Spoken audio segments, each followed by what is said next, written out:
From the Newstalk ZB newsroom, this is Newsfix. In this update, the United States has vetoed a United Nations resolution on a ceasefire in Gaza.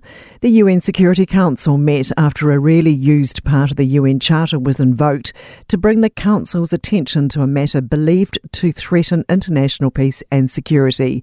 The Secretary-General called for a ceasefire, but US Deputy Ambassador to the UN, Robert Wood, says it contains a call for an unconditional ceasefire. This is not only unrealistic, but dangerous. It would simply leave Hamas in place, able to regroup and repeat what it did on October 7. Police have made 4 arrests and issued 17 speeding fines during a blitz in Manawatu. The operation took place between 6 p.m. last night and 4 a.m. The 4 were arrested for driving while disqualified, failing to stop, drink driving and endangering transport. Officers also stopped a fleeing driver in a stolen vehicle. They issued 11 WOF and registration fines, 2 licence breaches and 2 alcohol infringements. 6 vehicles were impounded and a number of other stickers given. A scene examination is underway at a property in Paraparaumu Beach, north of Wellington, after a person died in a house fire. Fire and emergency and police were called to the house fire on Manly Street shortly after 6 p.m. yesterday. A person was found in critical condition and died at the scenes. Investigators remain on site. Shane McAn's friends and family have delivered a rousing rendition of the Pogues' Christmas anthem, Fairy Tale of New York, at his funeral.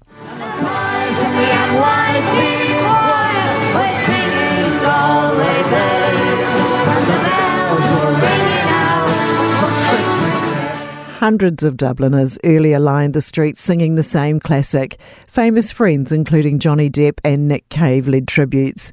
McAn died last week, aged 65. That's news. In sport, White Ferns pace bowler Molly Penfold hopes to showcase the knowledge she's absorbed in this afternoon's third and final T20 against Pakistan in Queenstown. She's coming off team high figures of 2 for 17 in New Zealand's second T20 loss in Dunedin. We found that the bowling that's slower is harder hit, so I think bringing that into our bowling unit is very important and executing those as well.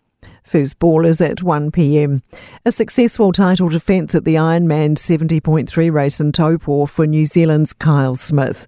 He's crossed the line 49 seconds ahead of countryman Jack Moody, with Australian Kurt McDonald third and Braden Curry in fourth. Kiwi Hannah Berry won the women's race by more than 5 minutes. The players in the Phoenix men's side are pinpointing manager Giancarlo Italiano as key to their best ever start to an A-League football season. The top of the table side looks to continue their unbeaten campaign to date when hosting Newcastle in Wellington tonight. That's sport. I'm Sandy Hodge. For more news, listen to Newstalk ZB live on iHeartRadio.